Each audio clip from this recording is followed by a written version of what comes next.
la superstructure, en fait, si on passe par ce biais-là, d'abord, c'est une aventure particulière pour moi.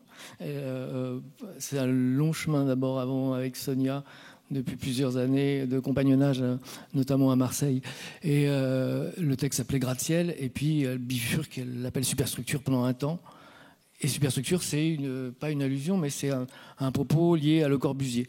En fait, elle écrit ce texte qui n'est pas un texte, un énième texte, je dirais, sur la décolonisation de l'Algérie ou ce qui a pu se passer autour des années 50-60. Et elle inscrit son texte dans une fiction totale. Elle nous parle d'un projet qui est le projet Obus de Le Corbusier.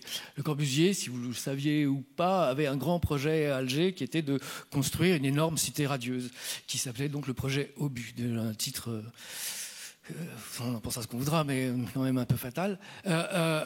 Et donc, elle décrit tout ce qui va se passer dans ce texte à l'intérieur de cette cité, en replaçant tous les personnages, qui ne sont pas tout à fait des personnages, parce qu'elle travaille beaucoup à partir de, on va dire, de documents, d'interviews, et elle resitue donc toutes les figures qu'elle fait parler à l'intérieur de cette architecture qui n'existe donc pas.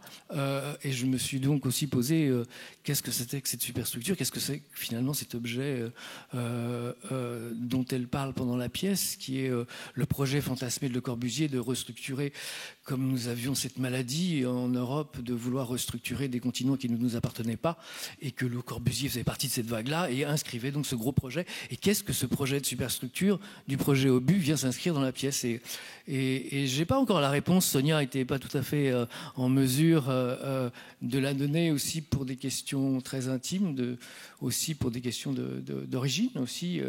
On s'est intimement confessé nos origines autour de ce projet-là qu'on ne se connaissait pas mutuellement finalement. Et je me dis, c'est quoi? C'est peut-être la mémoire que nous portons encore aujourd'hui, cette structure fantasmée d'une architecture bien réglée à l'occidentale, de ce que les autres, dans certains continents, doivent porter de notre mémoire et de soi-disant notre culture supérieure. Et peut-être que c'est ça, finalement, qu'elle tentait, à travers les figures de la nouvelle génération des Algériens d'aujourd'hui, d'inscrire dans cette mémoire-là comme une forme de carcan qui existe encore, notamment comme un héritage du fonctionnement général des sociétés dites pseudo-démocratiques qui existent maintenant. Donc je me suis dit un peu raconter ces histoires-là, c'est à tort ou à raison. Ce que je trouve magnifique dans le texte de Sonia, c'est qu'elle ne prend à aucun moment finalement parti dans cette histoire. Elle fait entendre des êtres qui ont traversé 50 ans en fait d'Algérie. Pas simplement cette problématique donc, que nos parents, que certains peut-être d'entre vous ont connu, de la décolonisation. Et c'est pas un texte qui vient raconter une énième fois le blâme que nous pourrions porter de cette situation-là. Mais elle trace une situation... par une écriture à la fois, comme le disait Stanislas, qui n'est pas tout à fait du théâtre, qui n'est pas de la littérature, qui n'est pas de la poésie, qui n'est pas une écriture documentaire. Elle tente de tracer qu'aujourd'hui le peuple algérien n'est toujours pas libre et qu'il a hérité au bout du compte à partir du moment où il y a eu cette révolution qui a été kidnappée par certains d'un autre carcan par des militaires et qui sont encore aujourd'hui au pouvoir et qui assujettissent finalement une population à qui ils ont enlevé purement et simplement la révolution qu'ils ont portée à une certaine époque, et qu'au jour d'aujourd'hui, sa pièce, je crois,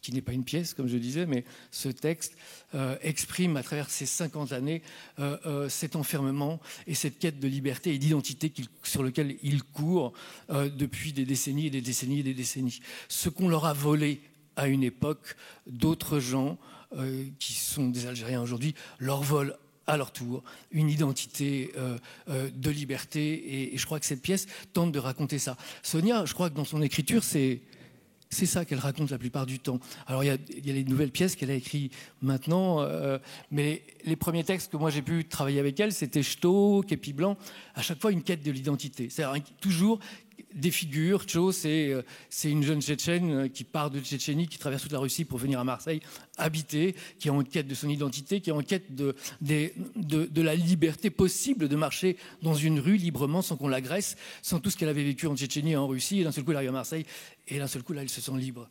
Et c'est cette voix-là qu'elle donne aux figures à qui elle donne la parole. Et alors, c'est plein d'interviews, c'est plein de rencontres, c'est plein de moments d'existence qui sont des vrais faits divers par moment.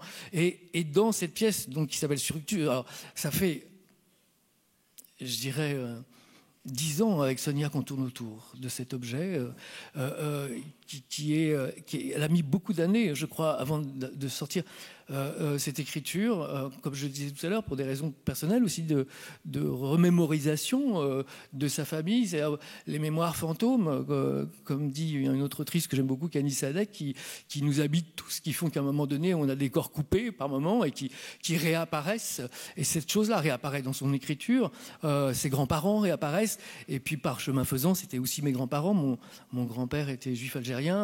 Donc, j'ai une mémoire de cette terre qui est là par corps fantôme à l'intérieur de moi, et que c'est ces deux chemins-là que Sonia et moi, je crois qu'on s'est tendu la main pour rencontrer cette histoire. Elle m'a dit il y a 10 ans, je veux écrire une pièce sur l'Algérie. J'ai jamais écrit de pièce, je veux que ça soit une pièce, et je veux que ça soit toi qui la monte. J'ai tout de suite dit oui avant qu'elle l'ait écrit, et puis quelques années après, c'était pas du tout une pièce. Quelques années après, elle était toujours pas écrite. On a fait des essais, et encore, quand on est arrivé pour la créer il y a 2 ans maintenant, à cause de cette belle Covid qui nous empoisonne, on ne l'a pas monté il y a 2 ans, on ne l'a toujours pas monté l'année dernière, on ne l'a toujours pas monté, c'est toujours pas créé. Et on est là, on voit que ça fait comme un chemin, j'allais dire, je ne suis pas croyant, mais j'allais dire un chemin de croix, pas possible, que je porte avec elle. Et ça va être la 3e création de ce texte, pour ne pas dire la 4e, et que je suis bien en peine de me demander ce que je vais exactement refaire, ou tout simplement ne pas faire ce que j'ai fait en présentant une ouverture publique qui s'est faite ici, alors que ce n'était pas fini. On parlait tout à l'heure des situations des artistes. C'est vrai que cette situation du Covid, elle a été pénible pour vous, elle a été pénible pour nous, elle a été pénible pour les jeunes artistes. Mais qu'est-ce que ça veut dire de recréer 3 ans, 4 ans après un texte qu'on a porté, qu'on répète pendant 3 mois, et puis on est là, et puis il avorte. Et puis il avorte une première fois, il avorte une 2e fois, une 3e fois, et puis on est là encore, là aujourd'hui, à s'obstiner, à dire oui, c'est important de faire entendre ce texte-là, parce qu'en Algérie, la liberté, elle est toujours pas là, et que je ne sais pas profondément ce que ça représente, mais en elle, en moi, il y a ce corps fantôme qui parle et qui donne envie de l'exprimer. Et les acteurs qui ont été présents dans les premiers épisodes n'étaient pas forcément des acteurs algériens. Je me suis rendu compte que c'était pas ça forcément l'important. L'important, c'était des êtres aussi qui portaient ces corps fantômes. Un jeune kurde, par exemple, Mehmet, il est là, tout jeune, il faisait partie du premier acte, mais vraiment un tout jeune acteur. C'est quasiment sa formation qui est dans Superstructure, mais c'était important qu'à travers ce texte-là, il puisse aussi témoigner de ce qui se passe pour le peuple kurde, et il le fait entendre. Mais il le fait entendre à sa façon, par son émotion, parce qu'il va tenter de traduire vers vous pour faire comprendre cette détresse-là de tous les déracinés. Parce qu'on peut dire que même si certains vivent en Algérie et qu'ils sont algériens, ils sont encore déracinés de la liberté, et que c'est ça que je crois que Sonia voulait faire. Alors Sonia, ça a l'air tragique comme ça, mais ce n'est pas que tragique. Elle a une autre partie du texte qui existe, qui est la partie qui s'appelle Obus, au même titre que la cité de Le Corbusier, et là elle nous parle un tout petit peu plus de la France, on va dire, des Français qui sont allés en Algérie, pas ceux qui vivaient en Algérie, mais ceux qui sont allés en Algérie pour défendre l'honneur français, et qui se rendaient compte que effectivement ce qu'on leur disait ici, ce qu'on leur racontait ici, c'était un mensonge. Et ils se retrouvaient là-bas, à combattre des choses qu'il ne comprenait pas. Et elle raconte ce jeune officier, Paul, qui est confronté comme ça au désir que les officiers supérieurs lui demandaient d'exterminer un certain nombre d'Algériens à ce moment-là. Et c'est sa forme d'opposition à ça. Et elle le traite aussi avec cette langue et avec aussi une puissance de dérision qui nous amène non pas à en rire, mais à prendre une distance et par moments sourire de la bêtise qui nous occupe encore.